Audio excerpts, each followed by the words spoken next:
Crime number 17/2026 ఈ last month 28న జరిగింది. 20వ తారీఖున జగన్మోహన్ రెడ్డి అనే విలేకరి హత్య. ఆ హత్యకు సంబంధించి ఆల్రెడీ 4 ముద్దాయిలు రిమాండ్లో ఉన్నారు. ఇప్పుడు అందులో 5వ ముద్దాయి ఇక్కడ విలేకరిగా పనిచేస్తున్న వ్యక్తి, లోకల్లో బాగా జగన్మోహన్ రెడ్డి బాగా పరిచయం ఉన్న వ్యక్తి. జగన్మోహన్ రెడ్డి చనిపోయిన తర్వాత రోడ్డు మీదకి వెళ్ళి ధర్నా చేసి ముద్దాయి మీద కఠినంగా శిక్షించాలా, ఎమ్మెల్యేకు వాళ్లకు వీళ్ళకి రిప్రజెంట్ వ్యక్తి ఈ మర్డర్లో ప్రముఖ పాత్ర వహించినట్లు ఇన్వెస్టిగేషన్లో వెల్లడైంది. ఇందులో ఈ దొరస్వామి అనే వ్యక్తి విలేకరి పేరుతో గతంలో దందాలు చేసినట్లు, అవి చేసినట్లు చాలా నెంబర్ ఆఫ్ కంప్లైంట్స్ వచ్చినా కొన్ని ఎవిడెన్స్ మీద కొన్ని కేసులు కట్టడం జరిగింది. ఇందులో ఇప్పుడు ఇన్వెస్టిగేషన్ ఫ్యాక్ట్స్ ఏమంటే, దొరస్వామికి శ్రీనివాస్కు ఫ్రెండ్షిప్ ఉంది, శ్రీనివాస్కు తమీంకు ఫ్రెండ్షిప్ ఉంది. తమీం అనే వ్యక్తి రకరకాల కేసులో ఇన్వాల్వ్మెంట్ అయ్యి లోకల్ పబ్లిక్లో ఒక రకంగా ఒక బ్యాడ్ ఇమేజ్, ఒక డేంజరస్ పర్సన్ అనే ఒక ఇమేజ్ను క్రియేట్ చేసుకున్నాడు. ఆ ఇమేజ్ను క్యాచ్ చేసుకుంటూ శ్రీనివాస్ అండ్ దొరస్వామి ఇద్దరు కూడా చిన్న చిన్న పంచాయతీలు, చిల్లర పంచాయతీలు చేసుకొని కొద్దిగా బెదిరించుకొని డబ్బులు వసూలు చేయడానికి అలవాటు పడ్డారు. అందులో భాగంగా వాళ్ళకి ఒక విషయం అర్థమైంది. తమీం అనే వాళ్ళ చేతిలో పట్టుకుంటే విలేకరులను ఇక్కడ బెదిరించుకోవచ్చు అని. అందులో భాగంగా తమీంతో బాగా ఉన్న సాన్నిధ్యాన్ని ఉపయోగించుకొని ఏదైనా చేసేస్తామని ఒక నిర్ణయానికి వచ్చారు. ఆలోపు జగన్మోహన్ రెడ్డి మీద దొరస్వామి కూడా చిన్న కోపం ఉంది. నీ అక్విడేషన్ లేదు నీకు, మీరంతా అని రకరకాలు చెప్పడము, తర్వాత వాళ్ళు చేసే కొన్ని దందాలు అవి చేయొద్దని చెప్పడము, ఆ రకరకాల చిన్న చిన్న మనస్పర్ధలు వచ్చాయి. అందాకే శ్రీనివాసులతో కూడా చిన్న చిన్న మనస్పర్ధలు వచ్చినాయి. ఆలోపు ఈ విలేజ్లోనే ఒక వ్యక్తి ఎవరైతే జగన్మోహన్ మీద కొంచెం అసూయ పెంచుకున్నాడు, అతని వ్యక్తిని అప్రోచ్ అవ్వాలి. ఏం నీ గతంలో చాలా జరిగినాయి కదా, చాలా ఇష్యూస్ ఉన్నాయి కదా, వాడి కథ ఏమంటే నాకు చాలా కోపం ఉంది వాడిపైన, ఏమన్నా చేస్తే నేను కూడా మీకు సహకరిస్తాను, ఏదైనా ఏ కాలంలో సపోర్ట్ చేస్తాను, ఏదైనా సహాయం చేస్తాను అని వాడితో మాట్లాడి అతన్ని ఓకే అనిపించుకొని శ్రీనివాస్తో వెళ్ళి శ్రీనివాస్ని ప్లాన్ చేశారు. నువ్వు వెళ్ళి తమీంని తెచ్చకొట్టు, తమీంకు ఆల్రెడీ జగన్మోహన్కి ప్రాబ్లం ఉన్నాయి కదా, మర్డర్కి నువ్వు చేస్తావు కనుక్కో అంటే శ్రీనివాస్ వెళ్ళి అడుగుతాడు. ఆలోపు శ్రీనివాస్ ఇంకో మాట చెప్తాడు, తమీం దగ్గర నువ్వు వెళ్ళి ఆల్రెడీ జగన్మోహన్ గురించి వ్యతిరేకత ఉందా, ఇంకొంచెం వ్యతిరేకత క్రియేట్ చేయండి.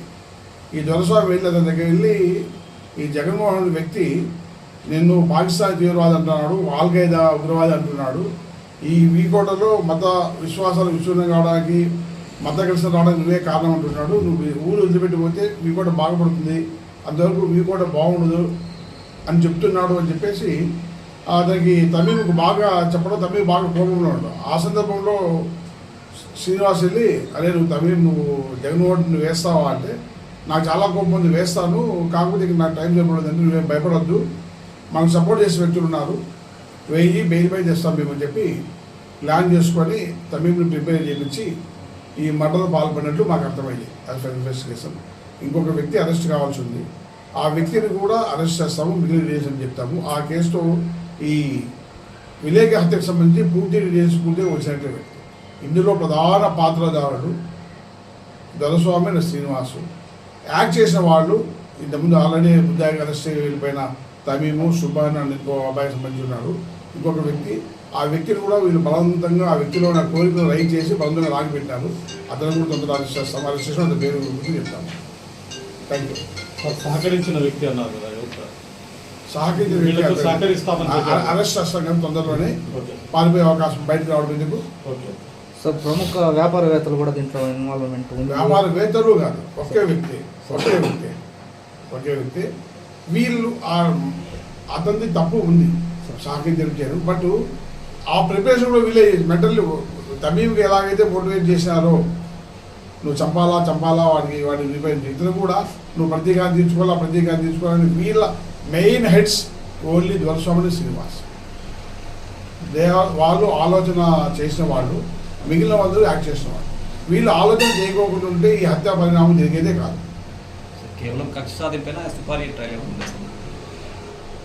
మీకు ఇందాకే చెప్పాను, తమీముకు ఆల్రెడీ వాళ్ళ మీద చంపే కోరిక ఉంది. అసలు వ్యాపారస్తులు ఉన్నప్పుడు మనం మిగిలిన వ్యక్తులు కూడా జగన్ వల్ల బాధపడిన వ్యక్తులు గ్రూప్ దగ్గరికి వెళ్ళి ఒక గ్రూప్ కావడం జరిగింది. మేము బాధపడినాం, నీకేమైనా సహాయం చేస్తే మేమంతా పని కంప్లీట్ చేస్తామంటే చేయకుండా చేద్దామని చెప్పారు. దానిపై కొన్ని డీటెయిల్స్ తీసుకుంటున్నాం, పెట్టుకుంటాం. ఆ వ్యక్తిని కూడా అరెస్ట్ చేసిన తర్వాత పూర్తి విచారణ చేస్తే మిగిలిన డీటెయిల్స్ ఇది అవుతుంది. బట్ ఆ విషయం అయితే క్లియర్గా దొరస్వామి అండ్ శ్రీనివాస్, తమీం, సుబాన్ అండ్ సలీం సుబాన్ సలీం అంటే ఈరోజు వీకోట్లో రాజకీయ నాయకునికి ఆ వ్యాపారవేత్తకి ఒక ల్యాండ్ గొడవల వల్ల వాళ్ళు అతని పైన కక్ష కట్టుకున్నారు అని అభియోగాలు వస్తున్నాయి సార్. జగన్మోహన్ రెడ్డి దీనికంతా స్కెచ్ ఇచ్చినాడు అనే అభియోగం వస్తుంది. ఎవరు కట్టుకున్నారని? వాళ్ళిద్దరూ ల్యాండ్ గొడవలు పడడానికి కారణమే జగన్మోహన్ రెడ్డి, దానివల్లనే ఇది హత్య జరిగింది, దానివల్లనే ఈ సుపారీ ఇచ్చారు అని ప్లాన్ చేసుకున్నారు. సుపారీ డబ్బులు జైలు మారలేదు సార్, డబ్బులు చేతులు మారలేదు. ఏమన్నా చేస్తే ఇస్తాము అన్న ప్రామిస్ మాత్రమే ఉంది. డబ్బులు చేతులు మారలేదు. అది కూడా పూర్తిగా వెరిఫై చేయాలా. ఇంకో వ్యక్తిని పట్టుకుంటే పూర్తి సమాచారం వస్తుంది. బట్ క్లియర్గా పిక్చర్ వచ్చేస్తుంది. అది ప్రజెంట్ క్లియర్గా అర్థమైపోయింది. దీంట్లో పాత్ర ఎవరు ఇంప్లిమెంట్ చేశారు, ఎవరు ప్లాన్ చేశారు అనే విషయం మాకు క్లియర్గా అర్థమైంది. ఒక విషయం అందరికీ వీకోట పబ్లిక్కు పత్రికా ముఖంగా ఎలక్ట్రానిక్ మీడియా ముఖంగా విజ్ఞప్తి ఏమంటే, ఎవడు చిన్న నేరాలు బాధపడిన వ్యక్తి మీ దగ్గరకు వచ్చి మిమ్మల్ని ఏ విధంగా బలవంతం చేసినా కూడా మీరు భయపడుతున్నారు అంటే మీరు చేసే ప్రైమరీ తప్పు. ఎవడో ఒక ముక్కు మొహం తెలియని వ్యక్తి, ఇద్దరిని కొట్టిన వ్యక్తి, బదారు వ్యక్తి నేను డిమాండ్ చేసి తీసుకెళ్తున్నారు అంటే అది మీ చేతకాంతరంలాగా ఉంటుంది, పోలీసు చేతకాంతరంలాగా ఉంటుంది. మీరు ఎవరైనా మిమ్మల్ని బెదిరిస్తే పోలీసుకు సమాచారం ఇవ్వండి. 100కు 100% మీరు అవసరం అనుకుంటే మీ ఇన్ఫర్మేషన్ ఇక్కడ బయటికి రానివ్వము. వాళ్ళపైన కఠినమైన చర్యలు తీసుకుంటాం. యాక్చువల్గా ఇక్కడ ఇంకో విషయం కూడా చెప్పదలుచుకున్నాను. ఈ మర్డర్కు ఇంకొక మోటివేషన్ కారణం కూడా ఉంది. వీకోట్లో చాలామంది వ్యాపారస్తులు, భయస్తులు పబ్లిక్గా చంపితే భయపడతారు. మళ్ళీ పిలిచి సరే నేను డబ్బులు కావాలని డబ్బులు ఈజీగా వస్తుంది, డబ్బులు ఈజీగా వసూలు చేసుకోవచ్చని వాళ్ళ మైండ్లో ఓ ప్రోగ్రామ్ ఫిక్స్ చేసుకున్నారు. కాబట్టి కూడా ఈ ప్లాన్ అమలు చేయడం జరిగింది. మీరు భయపడుతూ ఉంటే, పబ్లిక్ ఎవరైనా భయపడి డబ్బులు ఇస్తూ ఉంటే ఈ హత్యను ప్రోత్సహించినట్లు అవుతుంది. ఎవ్వరూ భయపడాల్సిన పర్లేదు. వీకోట చాలా పీస్ఫుల్ ఇష్టం. ఒకడో ఇద్దరు వెధవులు ఉంటే పోలీసు కానీ వ్యవస్థ కానీ వాళ్ళు తొక్కేస్తుంది, వాళ్ళపైన కఠినంగా తీసుకుంటుంది. కాబట్టి పబ్లిక్ ఎవ్వరూ భయపడదు, ఫ్రీ హ్యాండ్ పెట్టుకోండి. వీళ్ళు క్రియేట్ చేసేటివే వ్యక్తిగత స్వార్థాలుగా క్రియేట్ చేసేవే హిందూ ముస్లిం ఘర్షన్స్ కావచ్చు, అరాచకాలు కావచ్చు, లేదా ఎక్స్ట్రాషన్స్ కావచ్చు. మీరు స్వేచ్ఛగా ఏ మతము కావచ్చు, ఏ గ్రూప్ కావచ్చు, ఏ క్యాస్ట్ కావచ్చు, ఏ వ్యక్తి కావచ్చు, స్వేచ్ఛగా మీ బాధ్యతలు మాకు చెప్పగలిగితే మీకు అవసరం అనుకుంటే రహస్యంగా ఉంచుతాం, అవసరం లేదు బహిరంగంగా అని చెప్పి బహిరంగంగానే యాక్షన్ చర్య తీసుకుంటాం. మీరందరూ దయచేసి పోలీసుకు బాగా సహకరించండి, భయపడద్దండి. సార్ ఇంకోటి గణపతి అనే అతను కూడా రిమాండ్ పంపించినట్లు. అవును, దీంట్లో గణపతి, శ్రీనివాస్, దొరస్వామి అండ్ తమీం వీళ్ళంతా కలిసి దందాలు పాటుపడిన కేసులో గణపతి పోయినాడు. గణపతికి ఇప్పుడు దాకా మాకు పుణ్య ఎవిడెన్స్ ప్రకారము ఈ మర్డర్ కేసులో ఇన్వాల్వ్మెంట్ లేదు.